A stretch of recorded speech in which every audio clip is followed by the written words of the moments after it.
¿Qué tal? Vengo a regalarte mi opinión. El día de hoy hablaremos sobre el mercado de ADT. Este video tiene su antecesor en el cual hablé sobre los primeros tres refuerzos, pero debido a que hubieron más llegadas y también más salidas, este video será mucho más completo, evaluando si fueron positivas o negativas las salidas y también analizando si los refuerzos son buenos o malos. Entonces, bueno, de eso os tratará este video. Espero que les guste y bueno, este video iba a llegar antes de la fecha FIFA, pero debido a que llegó el parón de selecciones, decidí investigar y buscar mucha más información para hacer este video un poco más completo. Entonces, bueno, si quieres apoyar este proyecto, puedes suscribirte o seguirme en Facebook, eso me motiva bastante y bueno, empecemos con el video. Empezaremos con las salidas. Carlos Ascuez, jugador que llegó procedente de la César Vallejo y salió a mitad de temporada hacia Universidad de Huánuco. Este jugador durante su paso por ADT tuvo chispazos bastante mínimos y realmente nunca le aportó lo suficiente a ADT. Y eso que era uno de los refuerzos, se podría decir estrella para reforzar el medio campo, y terminó siendo un completo fiasco. Actualmente en UDH está teniendo un mejor rendimiento gracias a Roberto Mosquera, supongo, pero por su paso por ADT yo lo considero una muy buena salida. Luego tenemos a Gonzalo Decio, jugador que se desempeñaba como pivote, que pasó por la primera división de Croacia y por la tercera división de Argentina, en el cual nunca terminó de asentarse en ningún equipo, además que estuvo en la selección sub-18 de Argentina, y como dato curioso en ese momento su tío era el entrenador. Por obvias razones este jugador llegó a la ADT este año porque Carlos Decio volvió y yo creo que habrá sido alguna condición. Y después de que a inicio de la apertura en el partido contra Cienciano se haya lesionado Gonzalo Decio y volvió a Argentina para recuperarse por su lesión, posterior a la salida de Carlos Decio, que fue después del partido contra Binacional, no se supo nada de él hasta que acabó la apertura y terminaron rescindiendo el contrato y se liberó un cupo extranjero que fue mucho mejor utilizado con Nazareno Bazán. Debido a que llegó por vara y además era un jugador muy poco experimentado y apenas tenía buenos antecedentes en sus anteriores equipos, además de que por lo que vi te daba un buen pase cada 10 partidos. Entonces realmente viendo que era un jugador bastante prescindible y además su tío se fue, y para mí es una baja bastante positiva. Luego tenemos a Johnny Vidales, jugador que llegó procedente de Carlos Manucci luego de haber hecho tan mala temporada que terminaron descendiendo. Individualmente marcó 2 goles y una asistencia, pero para mí simplemente iba a ser un jugador para rellenar plantilla y que no iba a tener la importancia ni la relevancia que realmente tuvo. Casi se vuelve máximo goleador de la apertura con 13 tantos y 2 asistencias en 16 partidos, pero lamentablemente Facundo Callejo le quitó el puesto. Un jugador el cual era el punto de referencia de DT, la referencia de ataque, sabía usar muy bien los espacios, correr al hueco y combinar bastante bien con sus compañeros como de Alessandro Montenegro. Era un jugador que te jugaba como falso 9 y corría bastante a las bandas y cumplía completamente bien su función. Era lo obvio que alguien se lo iba a querer llevar por tan buen desempeño, pero el problema de su salida fue que se fue completamente gratis. Luego de salir del club por supuestamente problemas familiares y todo ese floro, agradeciendo al club y todo lo demás, se volvió agente libre y se fue a Melgar. Entonces ese fue realmente el problema, que la directiva no logró sacar un incentivo económico para poder traer un reemplazo para el jugador, que fue una baja bastante fuerte y para mí fue uno de los mayores errores de la directiva en esta temporada. Además, como dato curioso, en el partido que jugó contra Melgar, en el minuto 15 se hizo sacar una tarjeta roja y bueno, lo dejo como dato curioso. Para mí fue una salida bastante negativa. Para finalizar las bajas, a Paolo Fuentes, jugador que llegó procedente de Cienciano y que realmente era un Dulanto 2.0, jugador bastante distraído, errores frecuentes en la marca, malos despejes y bastante errores propios, pero realmente actualmente en UDH está haciendo una buena campaña, ya que incluso marcó un gol. Entonces realmente pareciera que con Carlos Ascuez nos hicieron la camita ambos, o que tal vez Roberto Mosquera es un levantamuertos como la sopa de gallina. Pero bueno, el problema también fue que nos hizo perder la clasificación a Sudamericana, ya que él tenía que patear el último penal y decidió errarlo contra su ex equipo, Cienciano. Entonces, eso es algo que se repitió también el año pasado con Deportivo Garcilaso y Rojas. Pero en fin, es bastante positivo que se haya ido y me alegra que se haya ido, ya que pudimos descubrir a Soto, el cual está haciendo una temporada increíble en los pocos partidos que ha jugado. Yo creo que es un jugador que merece ser titular y está mostrándolo, está haciéndolo bastante bien.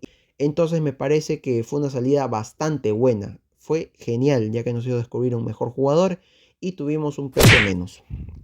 Ahora sí, vamos con los refuerzos. Como dije al principio de este video, este tiene su antecesor, en el cual hablé sobre los 3 primeros refuerzos que se vienen ahora. Entonces, si quieres escuchar una opinión y un análisis mucho más completo sobre los 3, puedes ir al video. Para los de Facebook les dejaré el link en el primer comentario y para los de YouTube se los dejaré en la tarjetita de arriba a la derecha. Entonces, ahora mismo daré un breve resumen de estos 3. Gustavo Dulanto, jugador que llegó procedente de la U en base a cesión, además de que tiene experiencia europea. Es un jugador que el único problema que tenía eran las lesiones.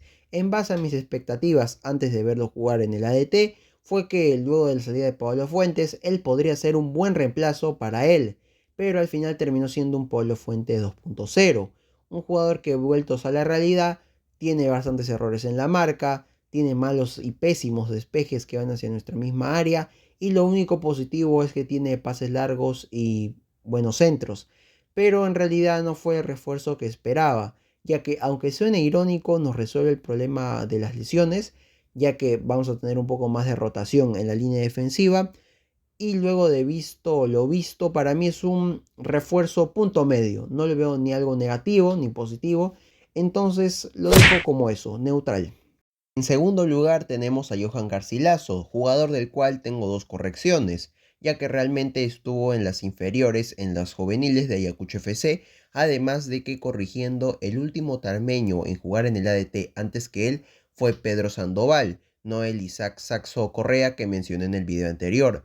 Así que bueno, dicho esto, yo creo que es un jugador que lo ha estado haciendo muy bien en Liga 3, marcó 3 goles y 3 asistencias en 13 partidos y además siempre ha sido un punto de referencia en la reserva del ataque y ya merecía estar en el primer equipo. Futbolístico me parece muy bien que Melgarejo lo esté adaptando poco a poco, jugando 3, 6, 8 minutos por partido, ya que realmente es un jugador que no tiene experiencia en el primer equipo y adaptarlo de esta forma va a ayudar a que se desarrolle mucho mejor.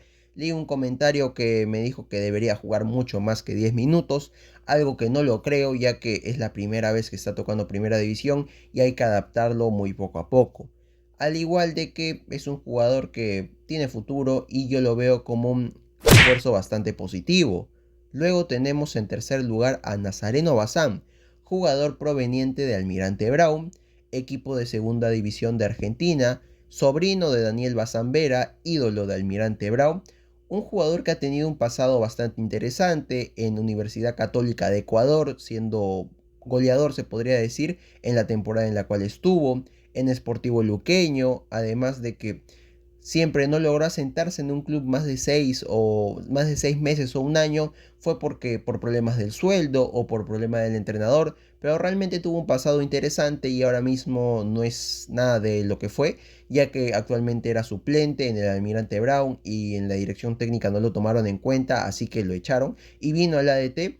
Realmente, aunque haya marcado esos 2 goles de penal, es el mejor delantero de ADT, y no porque sea bueno, sino porque tienes a Rengifo con 41 años, tienes a Adrián Fernández que sigue roto, tienes a Mauro Daluz que simplemente no es para el ADT, y luego tienes a Carlos Cabellos y Rojas que no son delanteros, no es su posición natural, son más extremos, pero bueno, en función de 9 es el único que hay y es el único mejor que tenemos, que a mí me parece un refuerzo bastante positivo.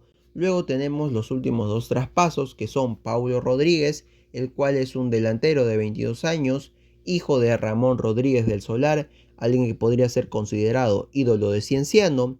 Son las divisiones menores hasta la sub-13 en la escuela Pocho Morales. Además de que hizo la sub-14, sub-15 y sub-16 en Alianza Lima. En el año 2020 llegó a Cienciano, a la reserva, hasta el año 2023 en el cual se fue y llegó a Deportivo Garcilaso. En su paso por Cienciano tuvo un buen momento, el cual fue la última temporada que estuvo, ya que terminaron en tercer lugar de su grupo en el torneo de reservas, pero no lograron clasificar a la siguiente fase. Según vi en sus mejores jugadas, el mayor dato de goles que pude suponer fueron 4, pero realmente no hay un dato seguro, un dato oficial. Entonces, bueno, luego tenemos su paso por Deportivo Garcilaso, en el cual estuvo en la reserva hasta el año 2024. En el año 2023 jugó 8 partidos, pero entraba a 10 o 8 minutos. pero al menos logró anotar un gol contra Binacional. Luego, en la reserva del 2024, encontró un registro de 4 goles. Según vi, entré al Facebook de la reserva de Deportivo Garcilaso, fui a buscar la fecha y vi partido a partido el resultado y los goles que se decía quién había marcado, y es lo que pude encontrar. No es un dato seguro tampoco. Luego fue suplente en la clausura y jugó tan solo 10 minutos en un partido. Y bueno, luego en el año 2025 llegó al Ada Cajabamba, equipo que está jugando la Copa Perú. Marcó un total de 11 goles en la Copa Perú, contando etapa provincial y distrital, del cual su equipo salió campeón, pero no estaba presente en el equipo cuando ganaron la etapa departamental. Así que bueno, a mí me parece un jugador bastante joven para un proyecto a largo plazo, para adaptarlo poco a poco, como 6-8 minutos, ya que es un jugador bastante joven y seguramente será para la reserva, ya que ahí sí necesitamos un delantero. Actualmente no es la solución para la delantera de ADT, es un goleador, se podría decir, de la Copa Perú. Y para la reserva yo creo que sería mucho mejor. En Deportivo Garcilaso no logró asentarse en el primer equipo, a pesar de haber estado 2 años. Y en Cienciano ni siquiera tocó el primer equipo. Pero bueno, lo veo como un jugador más de proyecto, más de proyección que una solución actual. Así que bueno, lo veo como un refuerzo bastante positivo. Esperemos siendo lo más positivo posible yo. Luego tenemos a Arthur Gutiérrez, lateral izquierdo de 24 años, que ha tenido una carrera bastante larga en la Liga 2. Estuvo en las juveniles de César Vallejo, además de que según Transfer Market estuvo en la sub-20 de la César Vallejo. Ha tenido paso por Yacuabamba, por Santos FC, por Deportivo Copsol, además de Binacional, en el cual siempre ha sido titular. Es un jugador que tiene bastante centro, que contemporiza muy bien, busca gol, encaradores también, pase, toca y pasa, sabe usar muy bien el espacio. Además de que de vez en cuando es bueno en duelos divididos, pero todo esto es su desempeño en la Liga 2. Sinceramente no he visto ni un partido de Binacional salvo el que jugamos contra DT. Y me parece un jugador que me recuerda a Inga, supongo que porque es joven, porque corre bastante, encara, pasa al espacio, busca el gol. Me recuerda mucho a Inga, pero yo lo veo como alguien tan joven que podría ser también para un proyecto a largo plazo. Y sabiendo que Bersano, luego de haber jugado tantos partidos, terminó lesionándose, podría ser una solución a rotar y de que poco a poco agarre ritmo en la primera división, ya que lo único negativo de él es que es bastante tarjetero, pero luego en lo demás me gusta bastante. Tiene un total de 14 amarillas en toda su carrera, además de 3 goles y 3 asistencias. Yo veo un refuerzo bastante positivo en mi opinión personal. Como un extra tenemos a los 3 préstamos del ADT. Simplemente mencionaré a qué club se fueron y de que si hubiera sido mejor idea haberlos subido al primer equipo o no. Primero tenemos a Luis Ayaipoma, jugador que se fue al Atlético Chanchamayo, subcampeón de la departamental y también la provincial. A mí me parece que viendo la escasez de centrales buenos que tenemos, además de líberos, ya que Dulanto es un Pablo Fuente 2.0, además de que Narváez es un central mucho más de salida, y simplemente tenemos a Choi y Soto, yo lo pondría a Ayaipoma por el simple hecho de que tenemos mucha escasez y hacerlo jugar poco a poco como a Johan Carcilazo. Luego tenemos a Yarin Rivera, el cual me parece un lateral derecho que aún le falta bastante. Pero teniendo a Montenegro y a Cabellos, yo creo que no tiene cabida en el primer equipo, que también se fue al Atlético Chanchamayo. Y por último tenemos a Jean-Pierre Valle, el cual fue un delantero que tuvo buen momento, luego terminó apagándose, ya ni lo convocaban.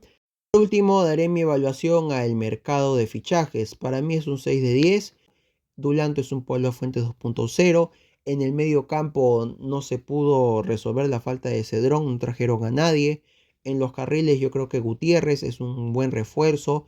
Además de que a Albino lo crucificaron en el partido contra Atlético Grau, lo cual no me parece, ya que es un jugador bastante joven.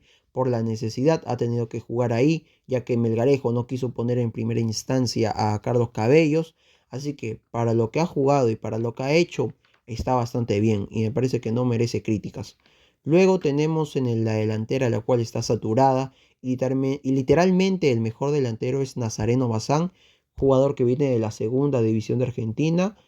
En los comentarios puedes opinar qué opinas de mi opinión, qué opinas de este mercado, ¿Qué evaluación le das tú del 0 al 10?